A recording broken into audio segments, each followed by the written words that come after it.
you. Yeah, yo.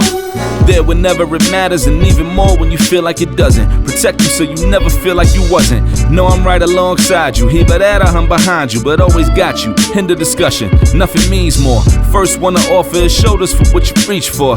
Thought I saw the eyes of the world until I seen yours. And know that I ain't see a better view yet. I'm with whatever, so don't ever you fret. Know that you covered, not a hurdle or a heartbreak. A change what a partake, cause none of them won't ever get comfortable in your walkway. My job is to aware you, fully loaded, prepare you for all of the above that I'm never letting get near you. But still in all, give you every advantage I found. Couldn't find a better fit for them, along with my crown. And since the baton was passed, I've been down. Cause failing's not an option, and dad is not a noun, not at all.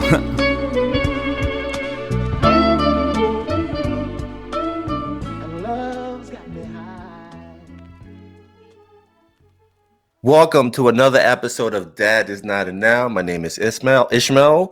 I'm all about changing the narrative for men of color and father, but also changing the narrative about the things I care about. And what I care about is that coming around the corner, we will be celebrating Juneteenth. So everybody's going to be out there parading, doing the barbecuing, this and that. But I'm a strong believer that I think this federal holiday should be more about education, and tech and education. I'm going to keep repeating myself because I think those are the pillars. When you talk about generation wealth, those are the pillars of that. And so today, my special guest is doing the best he can to promote education and tech. The amazing brother, Jason Marley. Brother is just amazing. He just I'm gonna let him introduce himself. Jason, how you doing, brother? And how's your heart? Ishmael, I'm doing well. Thank you very much. And my heart is blessed. So I'm blessed to be here, blessed to speak with you, blessed to share what we are doing to impact our communities. And that's basically it, just to share. That's awesome. The reason why I ask people, how's your heart? Because as Black men, I feel like we need to be vulnerable, because often, you can say, oh, how you doing? And you get that same answer. I'm good. But sometimes we're not good. And so I feel like by changing the dynamic, by changing the question, saying, how's your heart? That opens the conversation when it comes to like Black men and being vulnerable. Yeah, absolutely. It's especially, in the day and times that we live in, it's especially important to, think what's going on in our minds, what we see in society, and then what's in our heart. It kind of reminds me, I'm glad you do this. It reminds me of what W. Du Bois speaks about, the double consciousness that we have to go through in this society, So sometimes we separate our minds from our hearts. So it's a very important way to start off. I can appreciate that. Yeah. No problem. Because I think one of our great revolutionaries of the past combined consciousness with the heart too. Because you got to have both. Because to be a revolutionary, you have to have some form of you have to have empathy. Yes. And that's why, like our iconic figures are so beloved because they combine the two. Because you can't have one without the other. Because if you have the one side where you create these dictators. Mm-hmm. So it goes hand in hand. So I appreciate you coming on. Thank you for coming on. Before we get into it, tell people about who is Jason Marley. Yeah. So Jason Marley is a father, first and foremost, of 4 beautiful children. I'm a husband. I'm a brother. I'm a son. That is my being. I interact in the world. I have a background as an entrepreneur. I started many businesses, have many failures to learn on. I never think that you really fail, but I've learned quite a bit from every venture that I've either been a part of or have started or closed or sold on my own. So there's a great deal of experience there. I also have experience in corporate America as well, over 20 years of experience in different industries, from financial services to entertainment and technology. And as I mentioned, consulting with small and medium-sized businesses and community organizations, both for-profit and nonprofit. Um, I have a traditional education as well. I hold 2 degrees, an MBA in technology management and a Bachelor of Science in business management, and a few certifications, which is where my heart is, in multimedia production and design. At heart, I am a artist. I grew up, you know, doing art, mostly digital art. I got my hands on technology at a young age, so I was the one with the camera. I was always in the computer lab at school, trying to make flyers and things like that. I have a love for soccer as well. I grew up playing soccer. Okay. In fact, I wanted to be the first professional soccer playing rapper. That was Oh, we my need that. childhood experience. Dude, that Yeah, would be awesome. What would be awesome if you could create like a children's book, the slash rapping soccer player or yeah. soccer, or make a rap about the love for soccer. You know what I did, Ishmael. Okay. Um, I maybe we'll get into this. Maybe you'll Yeah. have to invite me back. But Yeah, definitely, life definitely. throws a lot of curveballs at you, and I was raised by a single mother, God bless her, and some of the things that I learned in life, as far as the decisions you make, you have to be accountable, and Yeah. for every action, there's a equal and opposite reaction. Yes, I learned yes. that, and every time I made certain decisions, it led me to a different path, which is a blessed path because I'm here speaking to you today. But it wasn't the professional soccer player rapper path. So that children's book will definitely, I'm gonna take a note on that, and I Seriously, hope we can inspire some folks. I think it would. That would be awesome because with Yeah, technology nowadays, where you can do a VR reality where a person is like rapping in real time, and when you're rapping, the animation figure that appears, whatever you say lyrically, they'll move. Like so, yes, yes, so like how you have voice command, but like it'd be like yes. rapping, and then and then in that other world you have this playing soccer while you're rapping, but you're rapping, and that makes the player move. I'm telling you, you may see Marley Digital. Marley Yes, Digital is my yes. persona. That's my artist name. So a lot of my multimedia art you'll see. That is But yeah, awesome. yeah, yeah. I can tell this is going to be multiple conversations we have today. This is But good. you were talking about raised by your mom. Yes. Just talk about your life growing up and where did that passion from like technology start from? You know,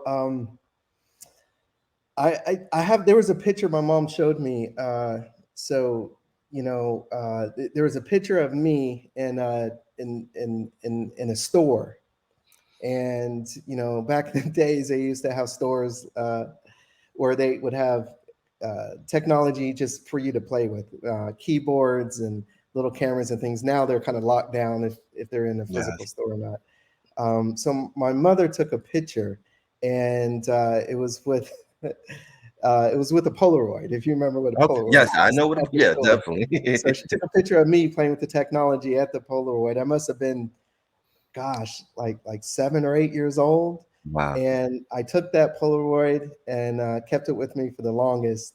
And that was my motivation because it made me see myself in a different world than I may have been interacting at the time. So it was it was motivation, and it was a bit of escapism as well. So anytime I was around any access to technology, whether it be music, mostly it was music technology, Right. but later it became computers, where the schools I went to actually had computer labs and so forth. And then, eventually I was lucky enough to get my own computer. And then that was the things that I would purchase. That's what I would work hard for myself, or cameras, instruments, computers, and things like that, that led towards the digital world. So it started at a young age. It really did. And, just like all of us, I would watch TV. and see mostly in music, the award shows, and just want to be on stage and so forth, and just figure out how did these artists create their own worlds where they looked so confident and so at peace and just able to break through what was there, what we see, what the limitations may have been that were shown to us at that time. And hindsight, I believe my mom was showing me that picture to show there are no limitations. That's right. Whatever you put your mind at is what you can achieve, and that's what I share with my children too as well. I And can I think talk this. forever, Ismail. No, So no, if, I love it, bro. if I This say is something perfect. that you want to zoom in on, Yo, just feel this free is to kind awesome. of But stop me and bro, I say, love it. I love it. Keep on talking because I love that passion because I love when you talked about escapism. And for me, yes, my escapism as was a child was going to Radio Shack. I know a lot of these kids nowadays mm, don't know what a Radio Shack, but yeah, Radio Shack was my place to go to because you had all the technology in that store. So when my mhm, mom was in the mall shopping, I would go to the Radio Shack. I would play around with the computer. They would let me play with the remote control cars and things like that. So that's where my love for technology came from. Was from there. Like you had kids, or even like going to the arcade. Like those were yes, my thing because that was a way where I can escape from this world and be a part of a different world. Even though I didn't create the world, but still I'm a part of a world that made me excited and made me just appreciate the possibilities. that's right, that's right. And just for the record, we were window shopping. Right. You ain't lying. Yeah, More you than it is back then. So, nah. Radio Shack, it might have been a Radio Shack. I got so you could just stop by and just play. And the people knew you weren't going to buy anything, No. So, yeah.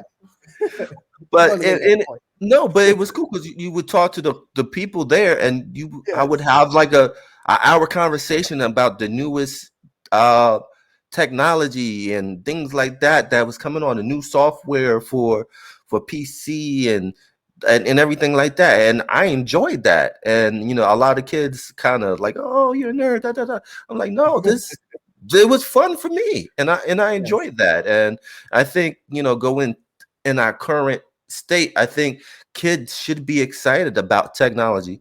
I Yes. know as you being a parent, you try to give them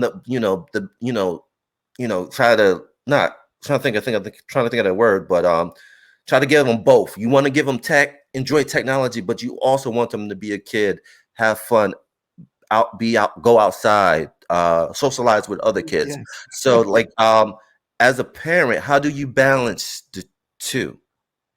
So, it's very interesting because you mentioned arcades, right? I grew up playing video games, really. I'm the youngest of three boys. I also have a younger sister. Um, and when we would get gifts, we would pull our collective ask for Christmas as one thing, like a Nintendo, with one Nice. controller and one game for that year. Yes. So video games was something that we aspired to as we got a little bit older. Now with my children, they're digital first, Right. so they didn't have the time, as you mentioned, where your natural imaginations and your little GI Joes, if folks remember those, we would play with in the yard, and just have the world, and just go explore, go down the street, be home before the lights come on, type of thing. Whereas I'm watching my children, and I really want them to get that inspiration too, because I will say this: a lot of my ability to understand technology and the input output human interaction of technology, I and the level of patience you need with some of these, I attribute to being able to play video games and focus and concentrate on an input output type of device. So I said that because when I watch my children play, they go hours. Just it could be night, day. Like they don't worry about the street lights anymore because they're in their rooms. The sun Right. goes up and goes down. So I do have to use time with technology as an incentive, Right. and also as a device to show them something that I firmly believe in, which is it's fine to be a consumer of technology. It really is. But what you really want to balance is being a creator too, because when you create that whole thing we were speaking about, the escapism in our world. And also, technology is just like media. It is a media, right? It's a medium. So, when you look at it, it has some of the same challenges that we see in the movies, right? In the Yeah. theaters, lack of representation of characters that Yeah. look like us, lack of representation of companies that have leadership that look like us and represent us and build content for very diverse, audiences. So, they get into this mode of, consuming content, even through technology, and those sometimes stereotypes are reinforced. Also, Ishmael, you may remember this, but when we were first growing up playing these games, first of all, they weren't online. Nope. And second of all, I don't remember them being as violent, No. or having the capability to be as violent as they are Mm-mm. nowadays.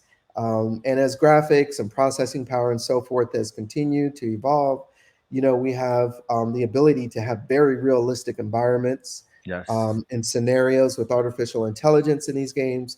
So,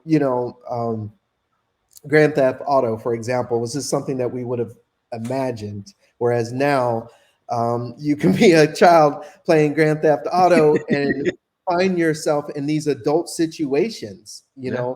in a video game, which is a virtual world, but they're very adult situations. So there is that context of oversight, I'll call it, Right. and using technology or the access to technology as a incentive. Now, my children are at different ages. Okay. I have 4 children, but they're each a different generation. So I have a Right. daughter who's a senior in college, and she she was digital, but we intentionally left reading books longer in the Right. earlier ages, and she started to understand the concept of using technology to accomplish work, right? Right. Research, creating PowerPoint presentations, writing papers, etc. My son, who is 16, is definitely digital first. He's the one that would always grab my phone when he was growing up. We got him an iPad for one of his Christmas gifts at a young age, and in fact, we just built his first computer Oh wow. with him. And I tell you, it was kind of nervous because I knew exactly why he wanted to build a computer, and I started thinking about the time investment, Yeah. and the reality is I don't see my son as much as I did when Right. we had the Xbox and the PlayStation in the family oriented space, and we could Right. interact together. So that's a different thing. And then my 11-year-old definitely is digital first, and his attention span is noticeably different. Okay. My 16-year-old, he grew up playing soccer. My 11-year-old, he did not. He was not into sports. Every kid, every Right. child is different. So his was, I mean, if he could be paid playing Right. video games, He would do he's good. Like it. that is his career path right Wow. there. Wow. But I just started introducing him into the concept of digital wallets, Oh, awesome. cryptocurrencies, and then also what VR is, like Decentraland and Right. spatial, for example. And the reason is because he does this already. I mean, he's playing Roblox. Right. He's asking me for cash to buy Roblox. And I'm like, $20 is $20, son, but you get 20,000 Robux. I'm like, nah, I just So I'm training him that these environments that he's in, that he has fun in, Right. as he grows, they're going to be more important in the Web3 space, as we call it. Yeah. And the level of transactions might actually get him closer to making a career out of this. Right. So, that that's the way I'm rationalizing this in my own head. is kind of giving him a sneak peek of how the adult world looks as far as what you're doing. You're asking me for cash to get Robux. That is a transaction, right? Yep. But in the Web3 space with your digital wallet, whatever you purchase in that environment, you will be able to take with you from platform to platform. You own it. And I'm using that as a way to get into ownership with them. I have one more son, the 22-month-year-old, right? Oh, He is something else. He's not even 2 years, but he understands that everyone has a phone right. except for him. So he Mm. sees people do this and he feels kind of left out. And he's getting at the stage where he's on his tippy toes and reaching, and he can smack the phone at your hand, pick it up, and run away. That's what he's doing. So, and he's, these little things, baby sharks and all that. But he knows it plays music. So, Right. he dances and we teach him those type of interactions. But we try not to do technology too much in front of him because, Right. that's behaviors that he is modeling. Right. So, it gives me an opportunity to talk to the others to say, now listen, we got, his name is Elijah. We got little Elijah watching us, and we don't want him to grow up like this with a screen in front of him. We want him to be a real little bro, right? So we all kind of, we turn the tables a little bit, but I'm really Right. talking to all of them, Right. So yeah, that's how I deal with technology. That might be another book too. I know, I can imagine it could be a struggle because you don't want them to be technology dependent. You but it want is to a balance tool. the two. It's a tool, but there are other tools that you can utilize at the same time. But that's vital. But just talk about that challenge of that fear that your kids may, as they get older, they're gonna get to a point where they're gonna be too dependent on technology. Even though technology is all around us, it becomes a crutch. Yeah, and I would say that's society too. A lot of so you interact with different families, your children's schoolmates' parents, right? Right. And you don't know what's in people's minds, but you hear the words that come out of their mouths, and you can understand pretty much where they get their knowledge and their local sense of news. Because there's a lot of disinformation out there, and people feel very freely speaking information without really validating what they're saying, just because of the media outlet that it may have came through, the technology from which they've chosen to get streams and only focus on that. So there's a lot of impact that technology has on all of us as a society.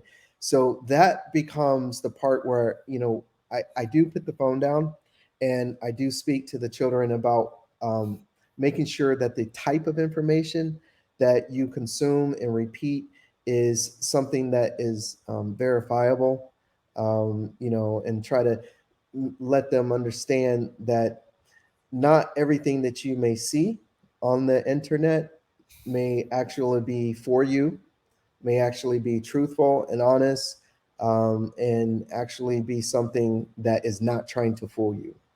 I'll leave it at that without No, getting no, no. into And I totally agree with you 100% because that's vital because yes, is a thing called the library, like that a lot of people don't that's go right. to where they That's have right. books.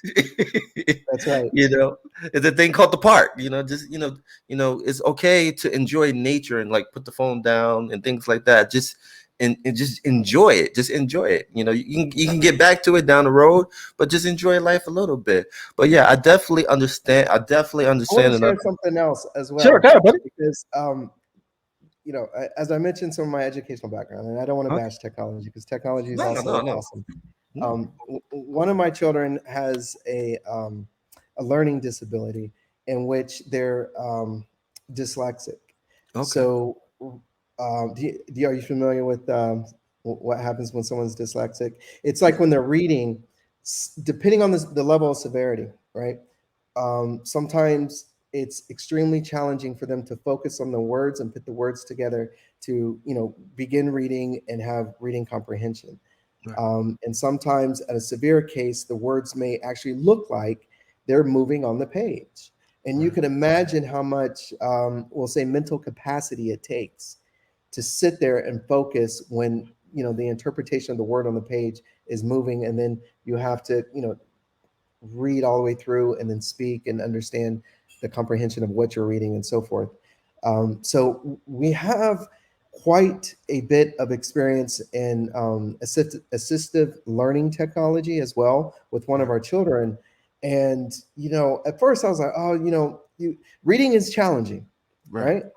If you understand the history of the phonetic alphabet and what it does and how different it is from, other written languages, we'll say, Right. um, then you know that it's meant to codify certain things, and each individual letter really doesn't mean anything, but you can put them into sequences that then becomes meaningful.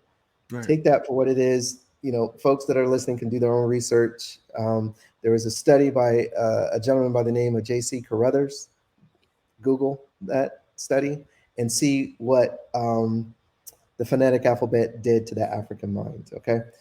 So when I was watching my son receive this assistive learning technology, he actually was able to digest books and comprehend them well beyond his grade level of reading.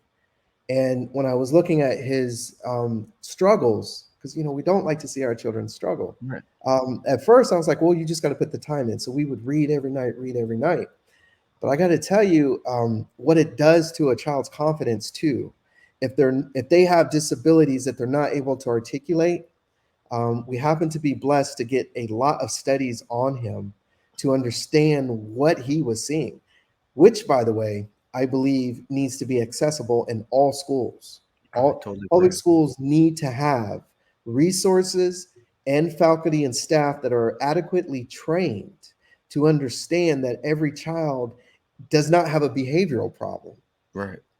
It could be something else that the child is not able to articulate themselves. And it shouldn't be dependent on the resources that the parent has to pay a doctor to figure this out, you know. So that's another show. No, no, no, no, definitely. I totally agree with that too. Yeah, It takes a community, and it's important that all kids learn differently. they do. And technology can be that resource that a child can actually use to enhance their experience, their knowledge base, and so forth. Not always is something that we need to watch out for behavior. Yeah, I Full totally agree stop. with. Let's No, leave yeah, it that no, no, no, way. no. And going back to technology Yes. and Juneteenth, and Yes. what I love what you're doing is you. This is the first event of I wouldn't say of its kind, but it's the first event that you and a bunch of people came together, are putting together to combine tech today, tech tomorrow, in celebration of June 19th. And Yeah. what I kind of worry about is like we're celebrating June 19th, but we're not doing the diligence of the reason why June 19th is significant. And the reason why I say that, instead of celebrating, what kind of activism are you doing to extend freedom? And that's Yes. when tech comes in. And so talk about what that means to you and the event that you're putting together. Did I kind of, you know, you know, set it up on the tee for you perfectly? Yes. Yes. So the event that we're doing is, and then we'll dive a little bit deeper. So let me get the Mhm. commercial first. The event that we're doing, and Ishmael, I hope you have a way to provide links Oh yeah, and or anything else that we can provide you yeah, definitely, as the definitely, email. definitely need Okay. that, definitely. Okay. So the event we came up with this concept, which is not new. It's new for our audience, of Afrofuturism Experience. Afrofuturism has been coined already, and the experience part is something that we have a human experience here, but specifically as folks from the African diaspora, we have a certain kind of human experience.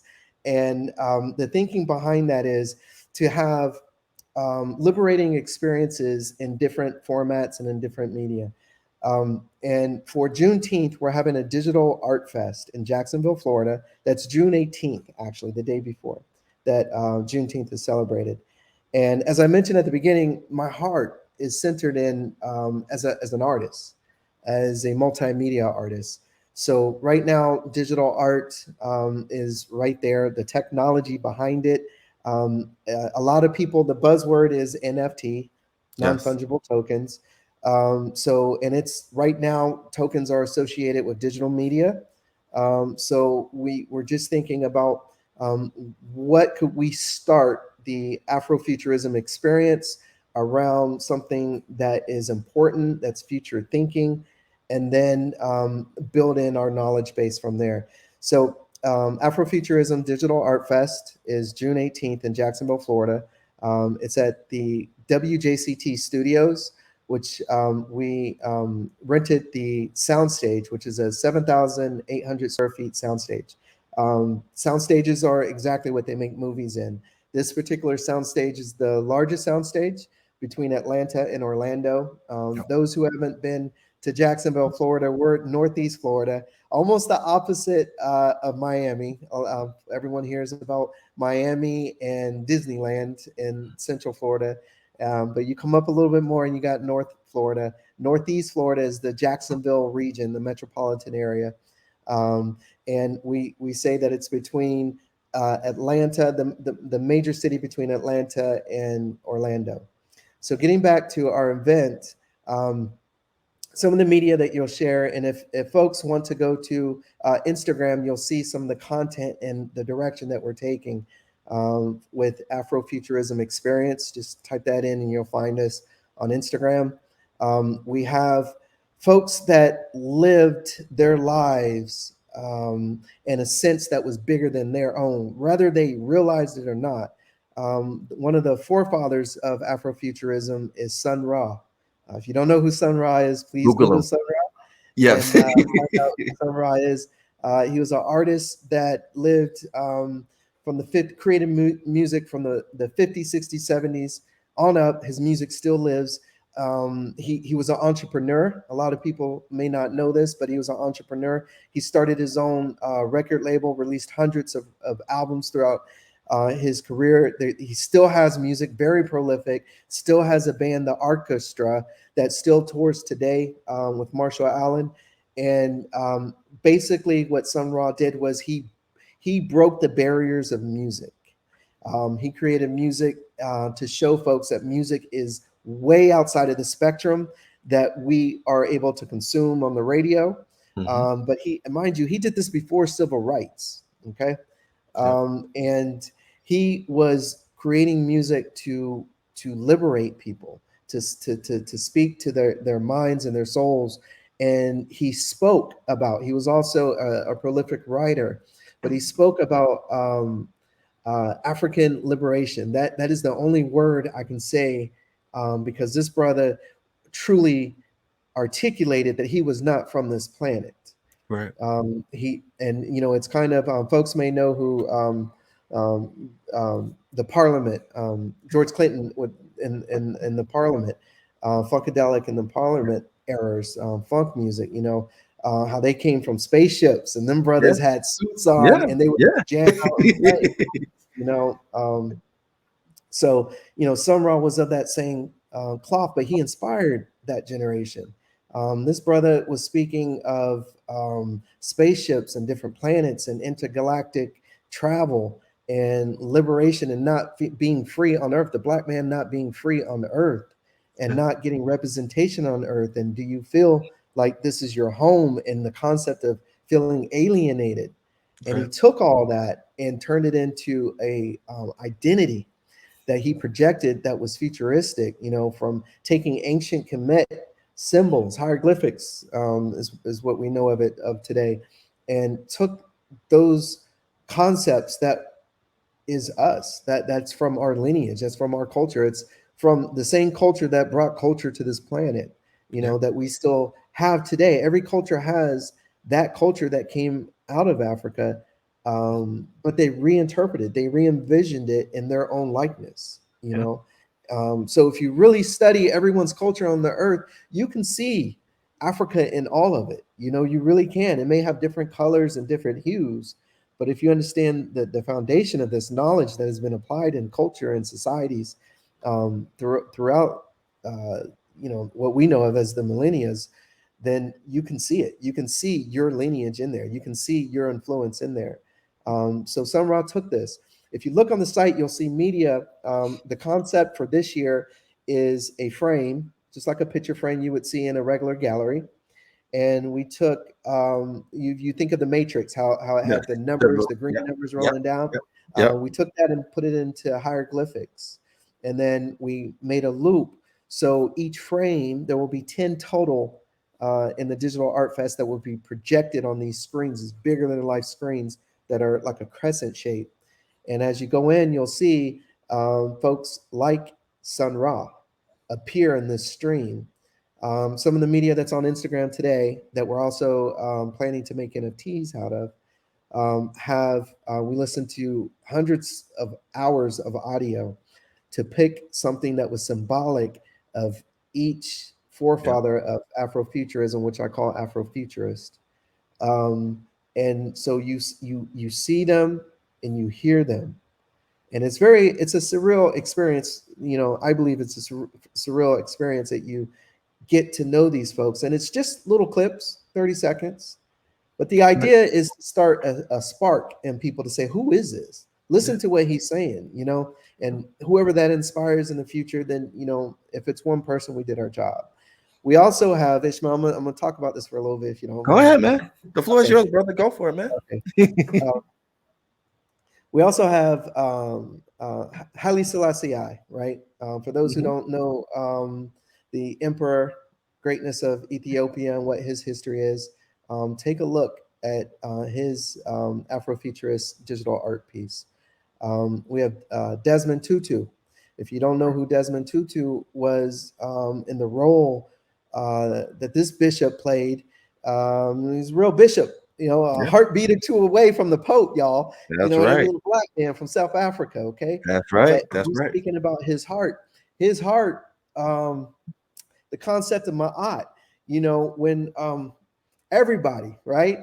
Everybody who lives on this planet will be judged by, you know, not just the acts that they do and the words that they say and the what they leave here, how they inspire people or put fear in people's hearts.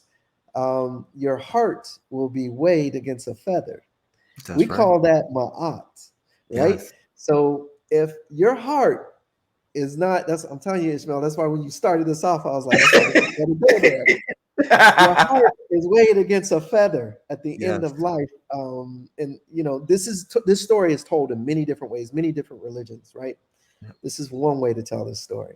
Your heart will be weighed against a feather, and if your heart is heavier than the feather, we'll just say that you don't pass into eternal life. You know, Anubis will come and eat you, and you know, some people say you're reincarnated as a pig or a butterfly. You know, it depends what it is. So, you know, simply put, you know, it's judgment is real. Okay, Yeah. judgment is real. So, you know, let me get back to some of the folks that we have.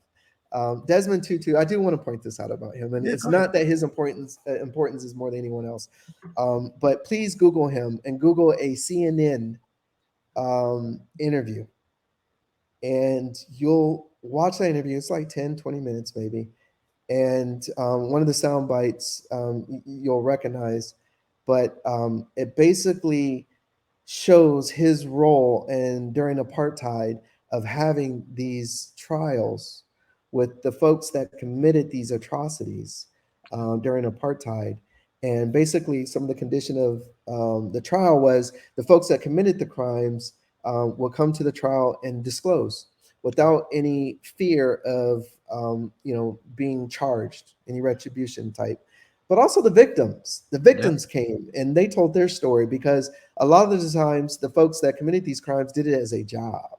Yeah. You know, That was this is what they did. This is how they got paid. This is how they kept the society split, the haves and the have-nots, those who committed the atrocities and those who were the victims of them. So, Desmond Tutu is in there, and some of these stories, and this is a man of the cloth, Yeah. And he there's this one story where he just breaks down, and if you have a heart, you will see that man's heart was hurt. Yeah. You'll listen to the sounds that he made when he heard the stories, and you'll start to realize that, hey, the people that came before us, that didn't do it for the money, that didn't do it for the show, that didn't do it for anything other but to move humankind forward. That's a powerful thing. So that's why we started choosing these people in history. I mean, do they know that we consider them Afrofuturists? Absolutely not. Do they even know that they will be featured in a digital art multimedia collection in Art Fest? No. But I can also think about growing up that I didn't have too many of these influences where I could go to a movie and see them in a bigger than life scenario to have those sparks lit inside of me. I had people around me, such as my mother, and we may get to that. But I didn't necessarily have something that was formatted especially for me to celebrate these types of folks. We have James Weldon Johnson as well. Google him. I don't want to. We have 10. Yes. We have 10 Afrofuturists, and there are many more that we're highlighting. And hopefully this is a concept that people out there start to pick up the concept of the art and creating their own, and just sharing it, and it becomes a community. That's what we hope.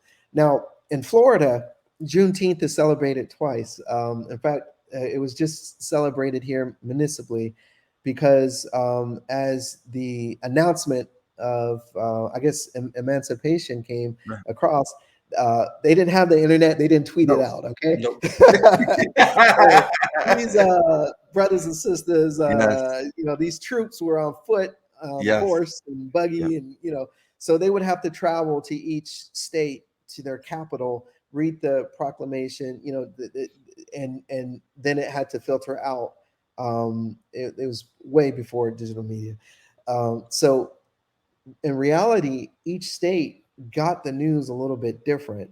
But the blessing is that we have one date that the federal government has recognized as that special date that folks knew, from Florida to Texas, no matter if it was a time before or after. So it's important, and it's important, and this is just my feelings, right? It's important to celebrate, Black History Month, right? Right. It's important to celebrate Martin Luther King Day. It's important to celebrate any day that we can reflect on those who came before us to push us where we are in the living presence today. What's also important is to define our own ways and means and methods and rationale for celebrating. So we're also looking at the Juneteenth date because it's a relatively new holiday that's recognized. I remember my mother, God bless her, she was a professor of 30 years, taught psychology, human growth and development, and African diaspora history. It's the real history of all African peoples and their contributions to the world. And I remember us having Juneteenth celebrations, and it really was an educational thing because not many folks knew. And even at a young age, I remember, Mom, nobody comes to these celebrations. Like, no one really knows, and it's like confusing. And they're saying things like, "Don't we have Black history?" and things like that. And I get this all the time. No matter where I go on this globe, people think I'm a native of that area, and that's nothing new, but it's like, black folks, what we call Black folks, people from the African diaspora come in all hues of God's people, and come in all different shapes and sizes and it's an amazing thing of what we are, and that's what we should celebrate, and that's what we want to celebrate. But here's the thing: when you talk about celebration of freedom from slavery, you can't forget that slavery, yes, was in chains, but the slavery at its top, slavery's institution, slavery well in business, slavery kicking, earning that king cotton cash flow. Yeah.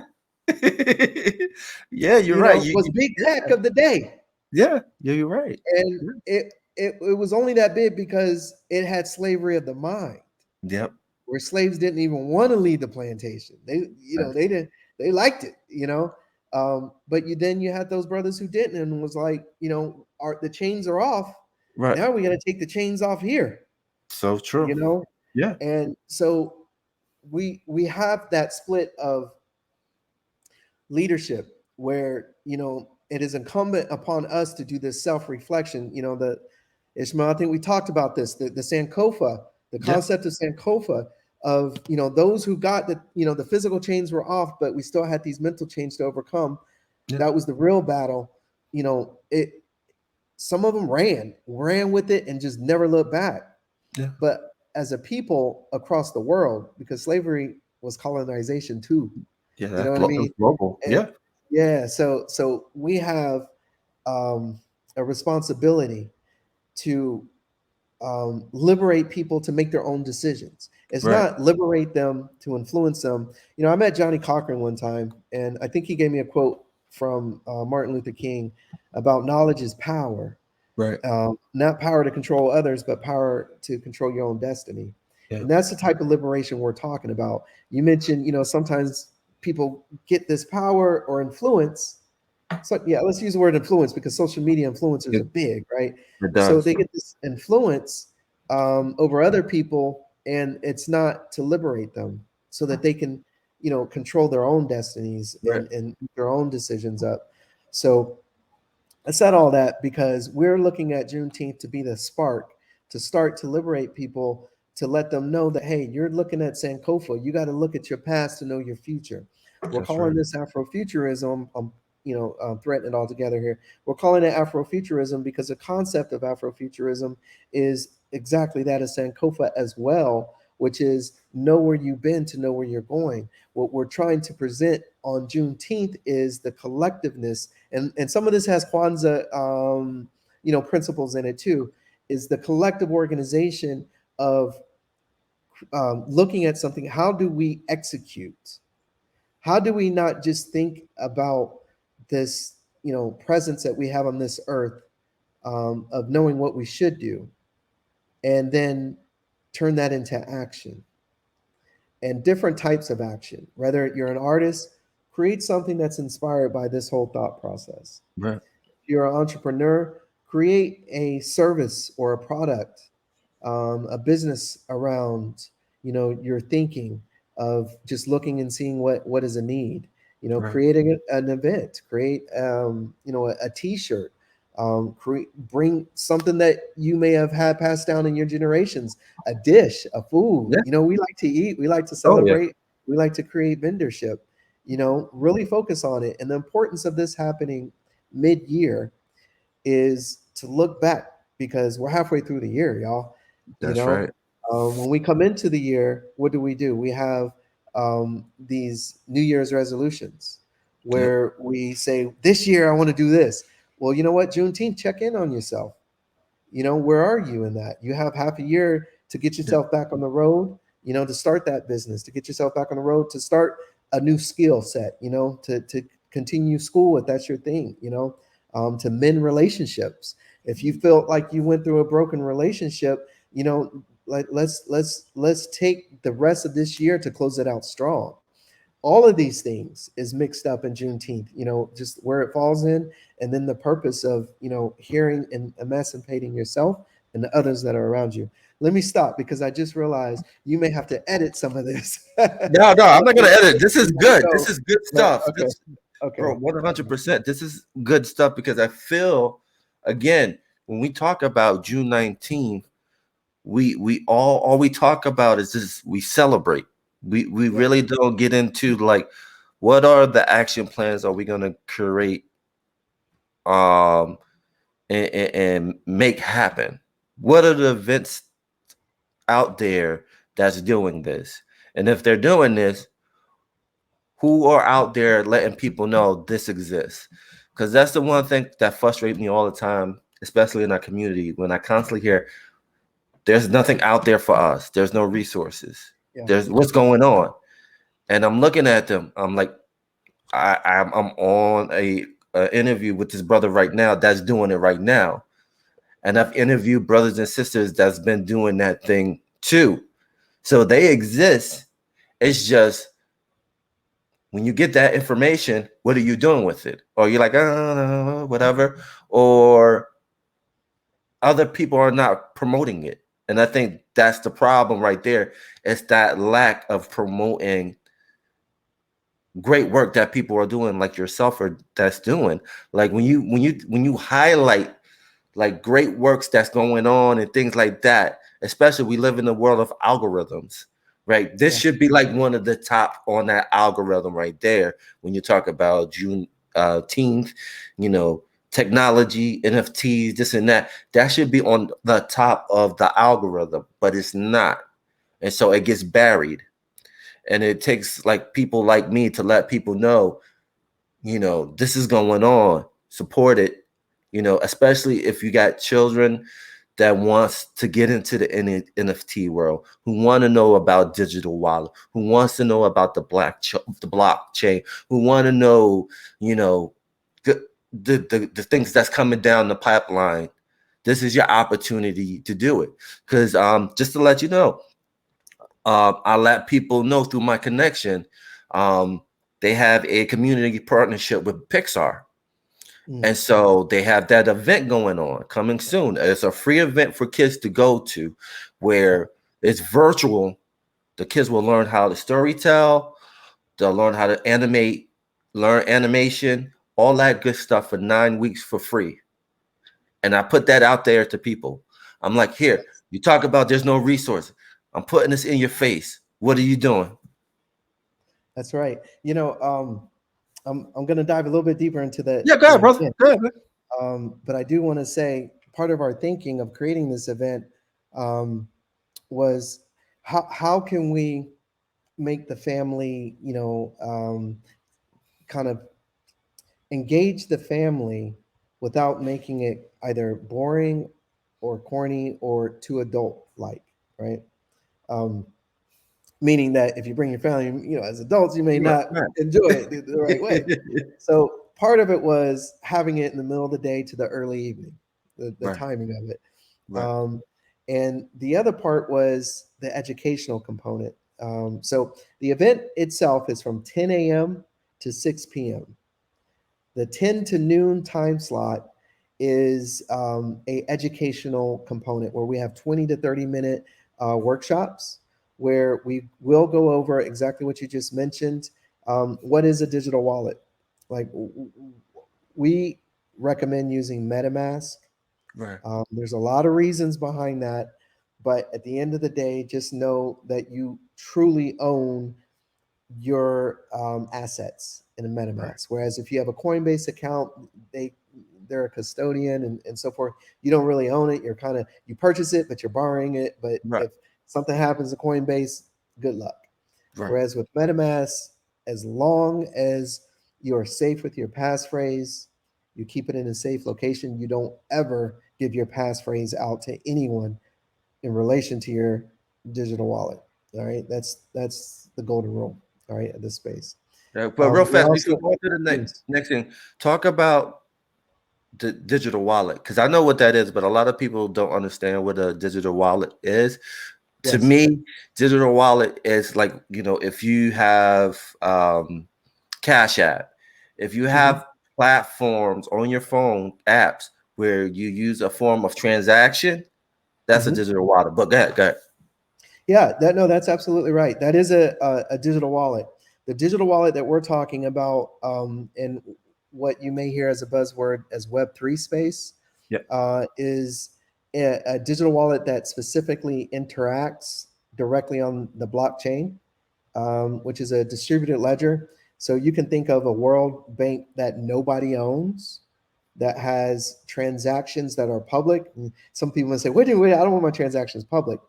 But the digital wallet is basically an address. You can think of it as your email address, but a lot of numbers and letters that make no sense to Right. humans.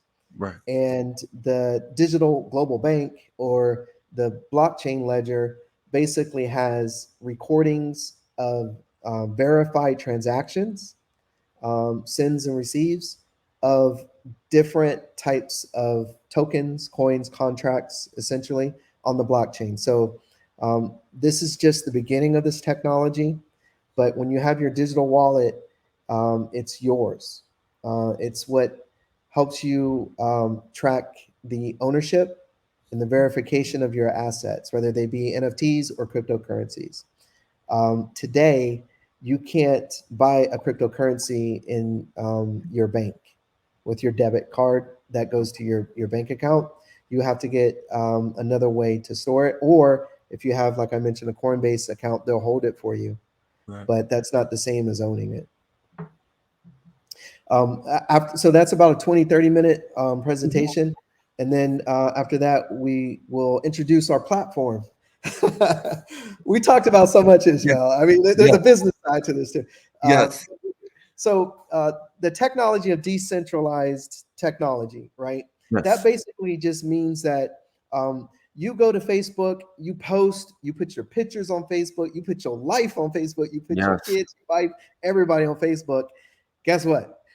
Facebook owns you. They own That's all right. that stuff that you put on there that you think is your digital persona of your life. Yep. If they choose to pull it, if they choose to use it for any type of thing that is theirs, you put it on their centralized servers. Yep. In Web3, there is the concept of decentralized, which means that no one owns it. There's a bunch of nodes that run versions of the blockchain to verify it. There's incentives for miners to mine and prove the validity of these assets and ownership and so forth. So it is extremely important to understand. We created a NFT marketplace essentially, but they're decentralized tools inside the marketplace for creators, artists, and collectors. So if you are a creator, this is a platform that you definitely want to get into. If you're a collector, the same there. And if you're an artist, this is definitely a huge canvas of the future that you want to start playing around. Let's see, how much time do we have? Okay. We got as much time. If we got as much time if you got time, because I got nothing going on. I'm enjoying this conversation. I want to get as much information to the listeners as possible, because this is vital, especially when you talk about Facebook and TikTok. Like when you sign up to their application, anything you put on is theirs. Yes. Yes. And Yes. there's no law on the book that protects your information or your overall data, So whatever you put on it is theirs, and there's nothing you can do about it. Unfortunately, the reality is that when it comes to our current Congress, they're not up with current technology. And how do you legislate our current technology today? Yeah. And so this information is important. People need to know, because the phone is our lifeline, because wherever you go, people are constantly on their phones. So people need to know this. It's important. It's vital, especially in our community. Yeah, and that's the whole thing. Like, this is all interconnected with us reflecting on our past, but also not just thinking, but having the tools to project our future. Right. And there was a reason why the pyramids were built. There's a reason why hieroglyphics exist, and all of that is recorded in stone. There's a reason why Moses got the 10 laws, the 10 commandments on stone. There's a reason why the Rosetta Stone exists. Okay. So, we put things in art to communicate grandiose ideas that may say more than what it says in the caption. Right. So artists are very important people in the world to uplift. The opposite can happen too as well. There can be destructive art, Right. but creators, in the sense of artists, are very important to storytelling, upliftment, encouragement, knowledge sharing, etc. So that's why we chose to create decentralized tools for artists and creators to do their work. We did some other things in the technology to lower the barriers of entry. Some folks may have heard, or if you haven't heard, you start doing research on what is this NFT stuff. What are blockchains? What is Ethereum? All this stuff. You'll start to hear all kind of stories. Yeah. The most important thing you should do is do your own research and build your knowledge base to make decisions for yourself. Because as we talked about earlier, there's a lot of misinformation out there, but there's also a lot of good information. Yeah. And when it comes to new technologies, the same is true. Um, so, we created this platform for artists to create, but we also noticed that there's a barrier to entry with any technology. It kind of brings up the whole idea of the digital divide, where Yes. folks may not have access to technology. Ishmael, as you mentioned, the phone is our lifeline now. Most Yeah. people around the world have cell phones, believe it or not. Right. Now, their connection speeds, those are a little bit different, but they Yep. have a method to do these things. Like, look at Facebook. That's why they have what, 1 billion people. Yeah. That the world is connected in this way. So the next level of that is giving folks ownership of their content, Yeah. of themselves, and that's the Web3 idea. That's the Web3 promise. Yeah. And doing this, you keep control of that through your digital wallet. That's how you manage it, right? That's your own personal server, if you will, of your content. So when you're done with Facebook, you still have your family content, your post, etc., in your wallet that has been posted to the blockchain, depending on what app you interact with. You can take it, you can remove it from that app and connect your wallet to another app, and your information moves along. That such a technology does not exist today in any of the social media world. No. And So we created a decentralized platform that's on what's called the Polygon-matic network. okay. And what that does is it drastically reduces the fees. If you're on the Ethereum network, you could be sending money or purchasing an NFT. I'm going to use a very simple example Okay. where the NFT may be $10, and literally you could be paying a $8 to $25 fee. I don't know what world people live in where they basically pay the tax that's more than the item itself. Then you really start thinking about the value of what you're doing. They Yeah. call this fee a gas fee. And it's created so that there's an incentive to keep this great concept of decentralized systems going, hmm this great hmm concept of keeping transactions true and immutable and hmm provable and lasting forever. So every time you do a transaction, there is a fee. But the cost, the level of that fee, the amount of that fee varies on the technology you use. So we created this platform on the Polygon-matic network where that $10 purchase that may have cost you $8 to $25 will cost you a magnitude lower. So maybe 20 cents or 2 cents. It's just the magnitudes are amazing depending on the time of day, because you pay for network traffic, the cost increase. But lowering that barrier to entry, increasing the file sizes, which isn't really what you purchase with the NFT. We'll get into that. Right. But the platform is what we're releasing, AF3.world. All you need is a digital wallet. You go to the site and connect it. This is a Web3 decentralized platform. So if you don't have a digital wallet, or if you're on a browser, mobile digital MetaMask.io.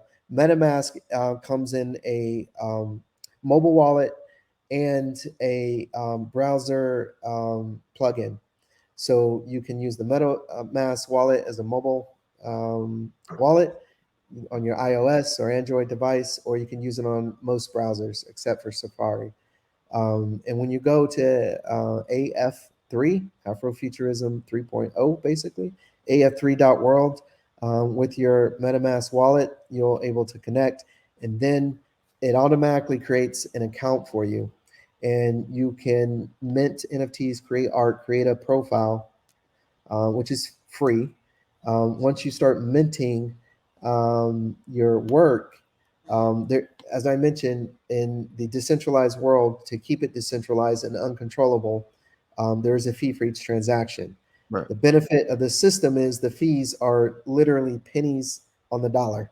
Right. So it'll be minimal. You won't even notice it.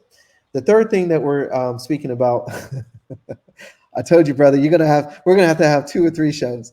Like I said, the more information is available, that's important. And like I said, I just want the viewers and people who are listening to see that it's people that look at like us that are creating these platforms, and they We do are. exist. And unfortunately, you don't see them often being interviewed. They're usually behind the Yeah, that's scenes. right. That's 9 right. out of 10, or most of the time, people think they don't exist. Right. And it's important, that's right back to us being able to project our future and see, ourselves and our likeness in each other and in our work and what we create and the stories that we tell. This whole decentralized world that is coming at us, it's here Yep. fast. Yep. Is There's no excuse, y'all. There's no excuse to say I ain't get signed by the label. The Right. studio ain't released my movie. Like Yep. there is no excuse. These tools in a decentralized world are for you to go directly to your audience, Yep. which is important. You have to build your audience. None of this happens overnight. So we built the audience, and it gives you access directly to the audience. But also, from the flip side, it gives the audience direct access to the artist, to the creator, to the organization, to the community, whatever it may be, because that begins to build this notion of utility in the things that you buy, and that utility can be in access, exclusive content, etc. So it's very important. We talk about these concepts in these workshops, and then the final workshop, we're introducing the metaverse.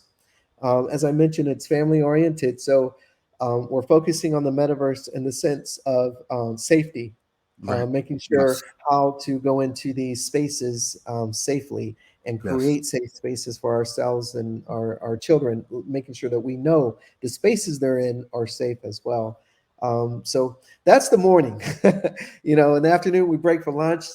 We got vendors and food trucks, that we handpicked. And then we change up the gallery from, workshop, fun, interactive to a digital art fest and immersive, where we have the projectors projecting all on the crescent, and we have the different work. We have the different galleries that we discussed earlier. We had an open call for artists that opened it up all over the world. And Ishmael, I have not heard anything bad about what Wow. we're doing. It kind That's of makes me nervous because I want to get better, right? So I want right. to hear some of the feedback, but we haven't heard any negative vibes or energy come our way. We don't see it as that, but we see it as bringing our attention to something we can get better on. So we're turning the afternoon into live performances. We're doing airdrops. If those who don't know what airdrops are, we're basically taking tokens and sending them to folks that are on the AF3.world platform, so that we can see, what their username is, and Right. send it directly to their wallet. That's awesome. So we're sending that random, and folks will have some currency basically to begin interacting. If there are creators, they have currency to start minting their work without Right. spending anything, basically. Right. It's And just their then time. it's the time, because we're sending them the currency to get started. And Right. then if you're a collector, you also have the opportunity to get it airdropped into your wallet currency to purchase something. So we're Wow. trying to say this is a real marketplace, and have fun at it. We have 3 amazing short performances. I don't want to give too much away. This event is being produced. It's being directed by Kira C. Jones Austin. If you don't know who she is, Google her. The Yes. sister's doing big things. Her time is next. Her time is next. I'm telling you. She's working on a lot of big projects in the movie space, in the film space, in the independent film space. She's telling stories that Wow. are Afrofuturism, saying code for projecting us, right? Awesome. And we're documenting this event in such a way that we can edit it and show it to the folks that weren't physically here. We also have a presence in the metaverse on spatial. Okay. If you go to Afrofuturismexperience.com, we are constantly updating the information and the links on that website. So the day of the event, you'll see all the links where our presence will be. And we will be doing the Digital Art Fest every year on Juneteenth weekend. And it will be in Jacksonville, Florida, but we're looking to also branch out to other satellite cities as well. And we have two special performances. Willie Evans Jr. is a multimedia artist. He's a hip hop artist. He's a producer. He's an MC. He's a hip hop legend in the Duval area. If you don't know about Duval, Google Duval. You know what I mean? And he's a hip hop legend. When I say hip hop, I mean real hip hop. If Right, you right. Google rap music in Jacksonville or Duval, you'll come up with all kind of different hits. But what a lot of Right. people don't realize is there's real hip hop here. No, no. It's alive and well, and there's real MCs. There's real DJs.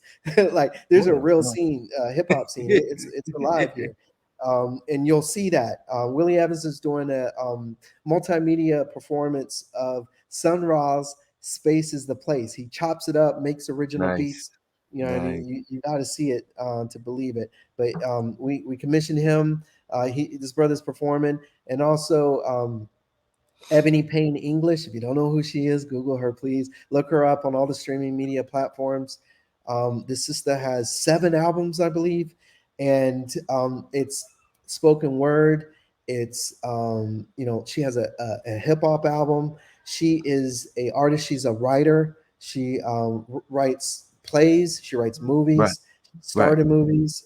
So there's a lot of talent that right, we're able to put on this platform, on this right. stage, to give them the ability to expand what they already have and to introduce them to new folks. And then, of course, we have Afrobeat playing throughout Nice. the day and Right, in airdrops. right. And we have a couple of sponsors. Let me plug these real quick, please. No, plug them, Uh, man. Plug them. I don't know if most of the audience if they drink a beer or two every so often, but we have Moore's Brewing Company. Okay. Which, these brothers created a brewing company out of Chicago, Illinois, Okay. and it's Moore's beer. So if you know about the Black Moors and how they conquered Spain, and they brought a lot of technology, there's a Right. difference between conquering a place and extracting knowledge and technology, and conquering a place and bringing technology. Another show, but Moore's Brewing Company is based on the Moors Right. bringing distillery Right. technology and creating brews around them. And then King's Water. King's Water is a black-owned water company out of Georgia. They have Right. their own source of high alkaline water. So these two companies are Keymark sponsors, and they will have product, they will have displays, they will have more information. We'll have multimedia content for them as well, for them to show what we're doing in the entrepreneur space, from water to brew.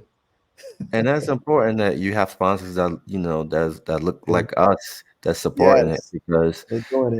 that's it's important, and they understand that this is significant of what you're doing, and it's just amazing that you got all these great talented people to come together and do something amazing for the people.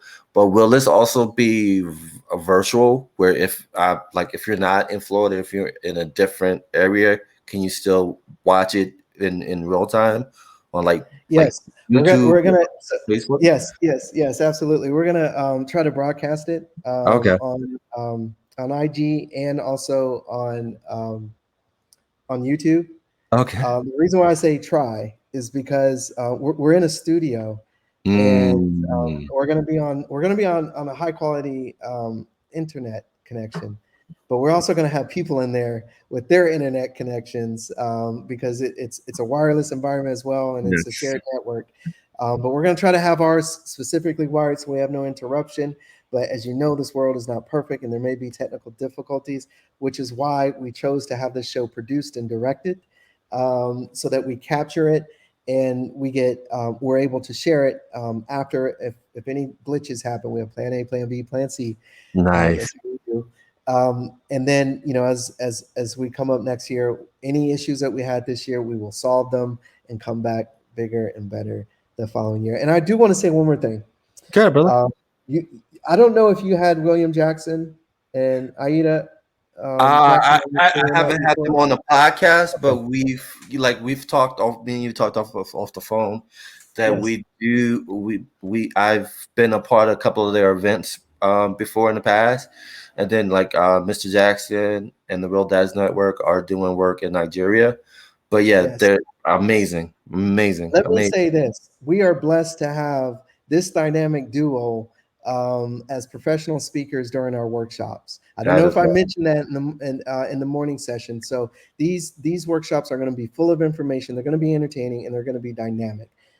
So that even the replay is going to be special. So I just wanted to plug that No, before we. no, no, no. And I think that's important because Yeah, while people are alive, you got to give them their flowers, and they deserve their flowers. absolutely, 30 absolutely. years of education and just just selfless work to just get this information out to the youth as well as adults.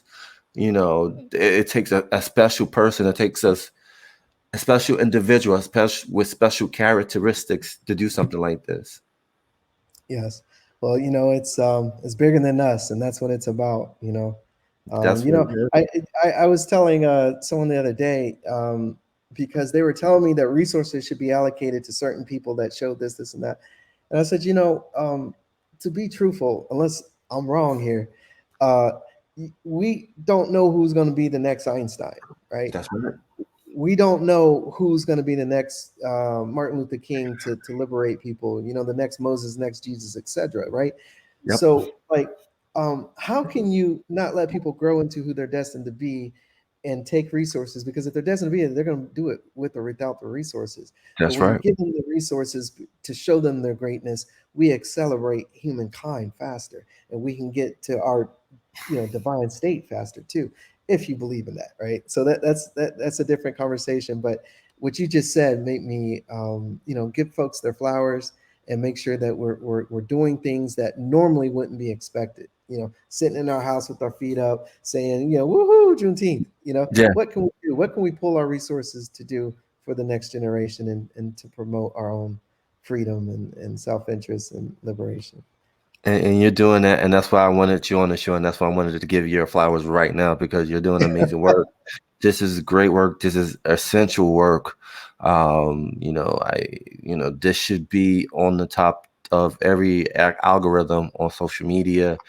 This should be on the in conversation, like in barbershop talk, beauty salon talk, any black major news outlets, or this, you should be on shows talking about this, because at the end of the day, you see other events that's going on that's not even doing anything what you're doing and what the whole team is doing. And so that's why I wanted you on the show. That's why I wanted you to talk about it, promote it. Thank you. We're gonna Thank do you. another episode. We're gonna talk about a So, bunch of stuff because because I jumped around quite a bit. Ishmael, thank you for you too as well, because dad is not a noun. It is yes. not a noun. You know what I mean? So it's more organic than that. And what you do is very important as well. Just giving this opportunity, because I'm actually a really private guy, and I'm actually really introverted, which you probably wouldn't know or I can't would tell. not know Yeah, until you just told me now. yeah, Yes. yeah. I'm very private. I'm very introverted. I have more than enough love that I put into my family, and that's reciprocated back. So just putting this event together, and collectively for our community and putting ourselves out there is a lot from everybody. But having a platform like this to share, and I hope other dads out there see this and they get inspired. If Ishmael, I don't know what other formats, but maybe we have a roundtable of multiple dads, that we can interact with the other dads as well. And I can hear their stories, and we can learn from each other and build from there. No, we Because could this is definitely very do important. that because you got my head spinning right now, and Okay. one of the things I want to do down the road is have a global conversation. What does it mean to be a father? Because often what happens is like when we talk about fatherhood, we usually look it through the lens as fathers in America, a black Mm. father in America, but we don't have a conversation. What does it mean to be a black father in the global community? Because again, we Mm. talked about it earlier, like how there's racism in every pocket of Yes. every country around the world, no matter where you go. So just to have this honest and open conversation of what does being a black father mean in the global scheme of things, I think that should be the conversation we should have more frequently. Yes. Yeah, I Instead of agree. just having this wall when we talk about black father, and when we talk of black fathers, we constantly talk about the black father experience here in the United States, the historical and the now. But we often don't talk about all the parts in the world because at the end of the day, we're all connected together. We came That's from a right. common continent. We Mhm. migrate. We were brought over here. At the same time, some migrated across the world and here and there, but still our stories are linked together, and so we Mhm. should have this dialogue. Like, seriously, we should have that dialogue, and I think that's the I next step. agree. And behind the scenes, I am um, in talks of setting it up. So yeah, look out for that in the future. But yeah, Okay. Okay. So you read my mind already. So yeah, it's I gonna mean, I look happen. forward to it, and I want to learn because what I what I may think is unique as an experience in my Mhm. American dad environment may not be so unique, and there may be things that I hadn't had to face that other folks around the world. So yeah, I look forward to that conversation. That's Absolutely. gonna happen soon. Look out for that invitation in the email real soon. But brother, thank you. I appreciate you. Thank you for Yes, jumping my on. pleasure. Just please just follow this brother. Like, all those links will be in the description below. Sign up.